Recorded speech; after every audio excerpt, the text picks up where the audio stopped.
Hello সবাইকে, good morning. কেমন আছেন সবাই? আশা করছি আপনারা সবাই খুব ভালো আছেন আর আমরাও খুব ভালো আছি। আমার নতুন আর একটি ব্লগে আপনাদের সবাইকে ওয়েলকাম জানাচ্ছি।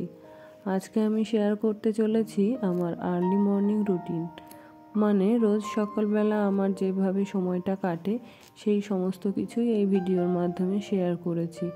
আশা করছি আমার অন্যান্য ভিডিওর মতো এই ভিডিওটিও আপনাদের খুব ভালো লাগবে।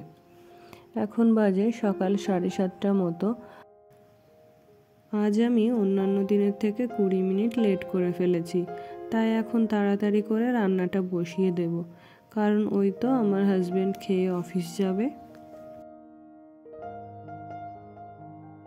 ভাতটা এদিকে বসিয়ে দিলাম আর একটা দিকে ডাল আর সবজিটা করে নেব। ভাতটা হতে যেহেতু একটু সময় লাগে, তাই ভাতটা এদিকে আস্তে আস্তে করব আর এইদিকে ততক্ষণে সবজি আর ডালটা হয়ে যাবে। ডালটা এদিকে নুন আর লঙ্কা দিয়ে সেদ্ধ হতে বসিয়ে দিলাম আর এখন ডালে দেবার জন্য পেঁপেটা কেটে নেব। আর যে সবজিটা করব সেটি গতকাল মা রাতেই কেটে রেখেছেন।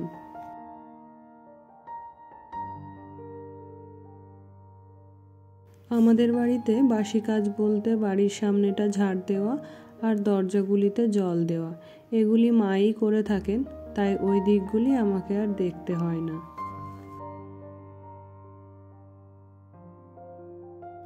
আমি যখন বিয়ে হয়ে প্রথমে এই বাড়িতে আসি তখন আমার হাজবেন্ড মালদাতে পোস্টেড ছিল আর বাবা তখন সবে রিটায়ার করেছেন, তাই সকালে রান্না বান্নার তেমন তাড়া থাকতো না, কিন্তু আমাদের তখন সকাল 6টায় ঘুম থেকে উঠতে হতো।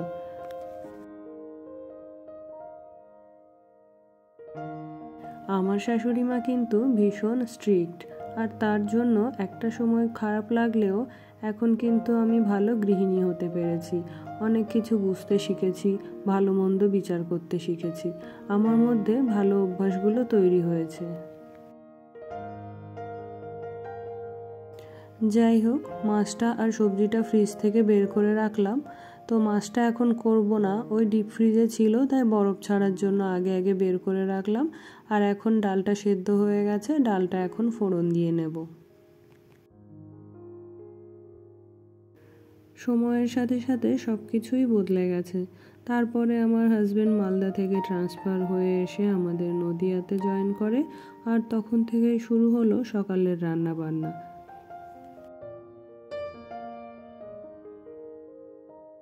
আমি কিন্তু এখনো সকালের চাটাও খাইনি, ওই যে আজ লেট করে ফেলেছি। আর যাই হোক, চাটা অন্তত তাড়াহুড়ো করে খেতে আমার একেবারেই ভালো লাগে না।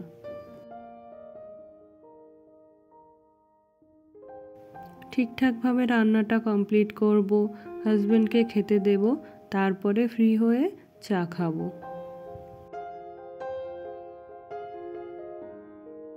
আর এই তো এদিকে ডালটাও হয়ে গিয়েছে, এখন শুধু সবজিটা করলেই হয়ে যাবে। তো ওখানে সবজিটা সেদ্ধ বসিয়ে দিয়ে এখানে সবজিতে যে মশলাগুলো ফোড়ন দেব সেগুলোই গুছিয়ে নিচ্ছি। তো একটা শুকনো লঙ্কা নিয়েছি, একটা তেজপাতা, কিছু 5 ফোড়ন আর একটুখানি আদা গ্রেট করে নিলাম, এটা দিয়েই সবজিটা ফোড়ন দেব। ভাতটা হতে আরও কিছুক্ষণ সময় লাগবে, আর ততক্ষণে এদিকে সবজিটাও আমার রান্না করা হয়ে যাবে। আর সবজিতে দেবার জন্য কয়েকটা বড়ি এখানে আমি ভেজে নিলাম, আর এই তেলের মধ্যেই সবজির জন্য ফোড়ন দিয়ে দেব। আর সবজিটা যেহেতু আগেই সেদ্ধ করে নিয়েছি, তাই বেশি সময়ও লাগবে না, আর ভাতটা হলেই আমি আমার হাজবেন্ডকে খাবার দিয়ে দেব।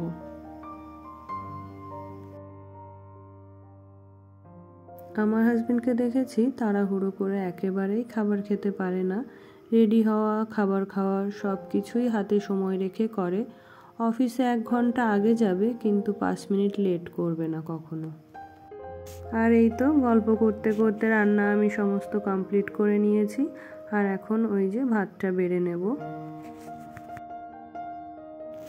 চাইলে কিন্তু সকালবেলা ওকে আমি মাছ মাংসও রান্না করে দিতে পারি, কিন্তু ওই যে সকালবেলা মাছ মাংস একেবারেই খেতে চায় না, তাই সবজি, ডাল আর তার সঙ্গে ডিমের অমলেট বা ডিম সেদ্ধ কিছু একটা দিয়ে থাকি।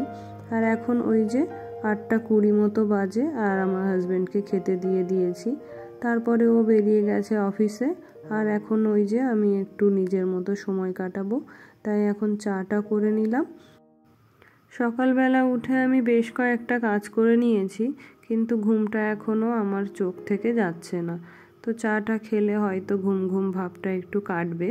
তারপরে আবার ছেলেকে ঘুম থেকে তোলা, ওকে স্কুলের জন্য রেডি করানো, ওর টিফিন দেওয়া, ব্যাগ গুছিয়ে দেওয়া, সমস্ত কিছুই করতে হবে।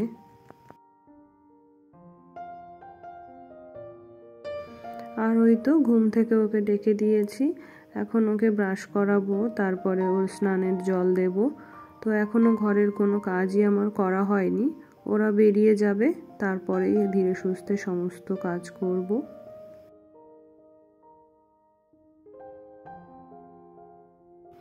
আর ওর স্কুলে যাওয়ার জন্য তৈরি হতে যে জিনিসপত্রগুলো লাগে সেগুলো এক জায়গায় করে রাখলাম, আর ওর মুখ ধোয়া জল আর টুথব্রাশটা দিয়ে রাখলাম।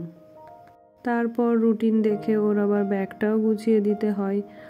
তো এই কাজগুলো করছি আর ভাবছি যে কবে যে একটু বড় হবে, কবে যে নিজের কাজগুলো নিজে করে নিতে শিখবে, তখন আর ওদের পিছনে আমাকে এত সময় দিতে হবে না। আজকে ওই টিফিনের ঝামেলাটা রাখিনি, কালকে স্কুল থেকে ওকে কিছু কেক আর চকলেট দিয়েছিল, তো সেগুলো দিয়েই আজকে টিফিন দিয়ে দিলাম, আর সঙ্গে কিছু ড্রাই ফ্রুটস দিলাম।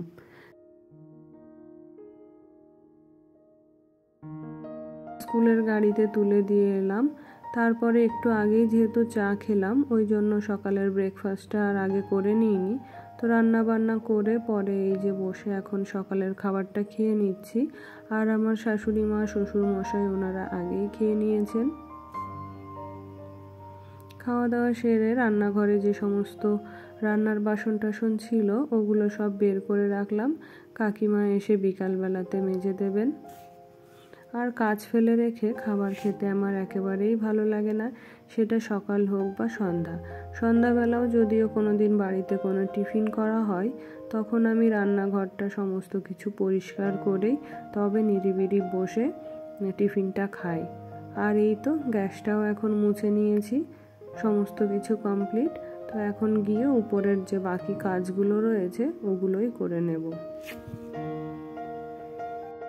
বেশ কয়েকদিন ধরে ভাবছিলাম বিছানার চাদরটা চেঞ্জ করব, তো কিছুতেই আর হয়ে উঠছিল না।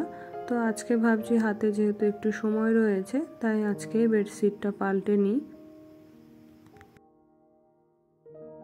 শীতের সময় সব থেকে বিরক্তিকর কাজ হলো এই বিছানা গোছানো, কারণ বিছানার উপর যেহেতু লেপ কম্বল অনেক কিছুই থাকে, তো সেগুলো গুছিয়ে ভাঁজ করা, সেগুলিকে জায়গা মতো রাখা, তারপরে যাতে আবার দেখতে সুন্দর লাগে সেইভাবে রাখা, তো বেশ একটা ঝামেলার ব্যাপার হয়ে যায়। আর এই তো বিছানাটা গুছিয়ে নিয়েছি, আর যে সমস্ত শুকনো জামা কাপড়গুলো ছিল সেগুলোই এখন ভাঁজ করে জায়গা মতো রেখে দেবো। আমি আমাদের জামা কাপড়গুলো মেশিনেই বেশিরভাগটা ড্রাই করে থাকি, তারপরে আর ওগুলো রোদ্দুরে না দিলেও হয়, ওই বারান্দার দড়িতে একটুখানি ছড়িয়ে দিলেই শুকিয়ে যায়। আর যেদিন খুব মনে হয় যে আমি নিজে একটুখানি রোদ্দুরে যাব, সেদিন ওই জামা কাপড়গুলো নিয়ে একটু রোদ্দুরে যাই আর নিজেও কিছুক্ষণ রোদ্দুরে সময় কাটাই।